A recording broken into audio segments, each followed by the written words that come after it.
future makers, welcome to TeacherPreneur. Teaching is the greatest form of optimism. The responsibility of shaping little multiple minds could be a bit overwhelming at times. While teaching is the greatest form of optimism, the road to being a successful teacher has many bumps in it. And today's video is all about it. I'm going to share a few things that I wish someone told my younger self so that I could have this journey a bit easier. So in today's video, we are going to discuss things I wish I knew before I became a teacher. Each and every point mentioned in today's video has come directly from my heart, and my favorite point is at the end. So do not forget to watch the whole video and don't miss the end at all. What are we waiting for? Let's get started. The first advice that people would love to give you when you start your teaching career is that you have to be an expert in your subject matter. Let me burst that bubble. It's not important to be an expert on day one. Gradually and slowly, you will get to know it one day at a time. You don't have to be hard on yourself, and you do not have to fear what if the kids ask me doubt. Everything will be fine. If you know how to clear the doubt, well and good. But if you do not know, you could very politely say that I will get back to you on this tomorrow and do your research on that day and get back to the child. You don't have to be an expert on day one, but one day you will definitely be an expert if you do it well. Another mistake that I made in my earlier days of teaching is to sit and take a lot of time to observe other colleagues. I tried too hard to be like them, and I used to spend a lot of time trying to control my class like they did, trying to come up with classroom management technique like other teachers did. But with all these years of experience, I can only tell you that what will work for your students in your classroom has to be decided by you only. Your style of teaching could be different from others, and it's okay. You have to understand and you have to be the decision maker of your classroom. You never know, someday some teacher might be willing to copy things that you are doing in your classroom. So don't be afraid to be unique. You have to be just yourself and manage your classroom in your own way. Because remember, you are the queen of your classroom. The next thing that I wish someone told me is that it's okay to make mistakes. Everybody makes mistakes. We all are human, and we keep on learning from the mistakes and growing day by day. Now, I will not discuss a lot about what teaching mistakes I've made in my career because I've already made 2 videos on my teacher mistakes, and the link for the same will be in the I button and in the description box below. You can have a look at it if you have time after watching this video. The next thing might sound strange to you, but the reality is a real teacher teaches from heart and not from the books. What I mean to say is, completion of syllabus is really important. Getting them to learn all the concepts very well is really good. Seeing your students getting good grades is amazing. But you know what's even more better? Seeing them apply that knowledge in real life. Grades aren't everything. Some days you might see some students are doing exceedingly well in their report cards, but in real life they are lacking life skills.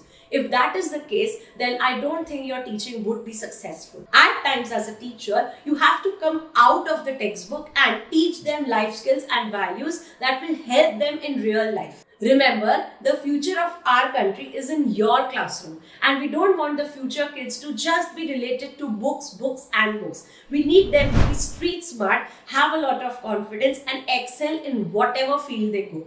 If you could do this in your class, you are already an amazing teacher.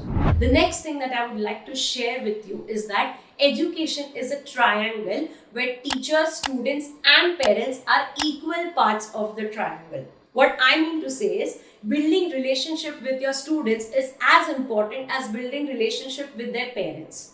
Students are basically the mirror image of their parents. So if a parent talks ill about you or complains about you to the child, then they will have that image of you in their mind and they won't be able to learn from you.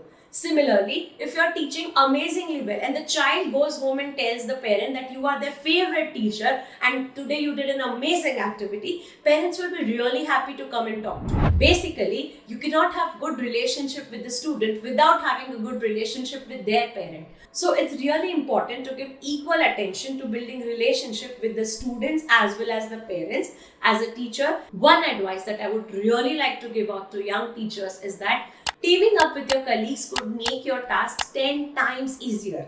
Remember, the end goal of each and every teacher is that all the students should do well in their grades and life. So you don't have to take the pressure of each and every student on your head. Rather, talk to other teachers and team up with them so that it's evenly distributed among you all. For example, during my very earlier days, I used to struggle a lot with class 9C. But there was an experienced teacher who was dealing with this age group since past 5 to 6 years. After a lot of overwhelm, I sought her help and told her everything that I was facing, and she gave me a few tips, and trust me, within 2 weeks, the whole environment of the classroom changed. Communicate with your colleagues, have good relations with them. This will make your job very easy. One thing that all teachers must understand is that you can't do it all. We teachers are also human beings, and we also have just 2 hands and 1 mind. It's wrong to expect one teacher to look after the classroom, manage their homework, do invigilation, manage question papers, exams and everything. I also remember the feeling of getting burnt out because I had no time left for my personal relationships. It was like almost 18 hours a day I was just doing work related to teaching or my children. And that's not what I want my community to do. Remember, the secret mantra is one thing at a time and one day at a time. You always have to learn how to prioritize your work and how to get things done in the minimum amount of time.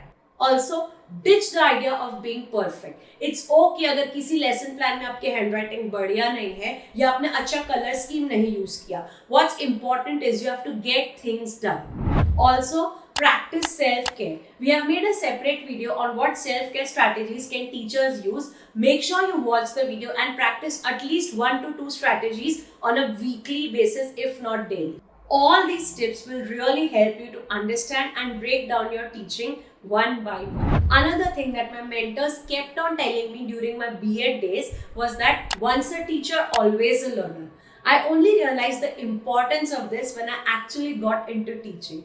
Each and every year, something or the other new comes up. New technology, new ways of teaching, new way of dealing with students. And as a teacher, you have to keep up with each and every change that's happening in our field. Attend seminars, do paper presentations, take part in teacher Olympiads, and in whatever way possible, connect to teachers of other schools as well and to all the subject teachers in your town. Always remember, हम सबसे सब कुछ नहीं सीख सकते, पर हर किसी से कुछ ना कुछ तो सीख ही सकते हैं. Every person that you would meet in such events that is somewhere related to the education field will have something to tell you and teach you. Make sure you mingle well and socialize well at such events and make the most of them and get some learnings and apply them in your classroom.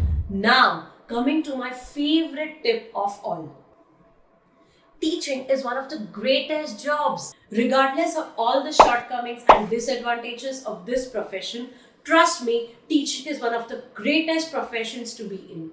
Climbing up the ladder of your career by helping the students to climb their ladder of career is an amazing feeling. Trust me, nothing gives me more joy than seeing my students excel in their life. It's not just when I'm teaching the student for that particular year. Even after the students pass out and graduate, they come back to us remembering us, and the feeling of meeting a student in the middle of a street or somewhere beyond the classroom or the school environment is amazing. All the love that we receive from the students is something that no other profession has. So, teaching is and will be one of the greatest professions ever. I am a proud future maker by choice, and if you are too, comment down below. I am a proud future maker by choice, and trust me, I'll be really happy to see that comment in today's video. So that's it for today's video. Thank you for watching the whole video. At the end, I would only like to tell you that one day with a great teacher is better than 1,000 days of diligent study. And that's how amazing this teaching profession is. If you like today's video, do hit the like button. Comment and tell us if we should make a part 2 of this video. Share this video with your teacher friends and family, and subscribe to TeacherPreneur and press that bell icon so that you are a part of the Future Makers family. See you soon.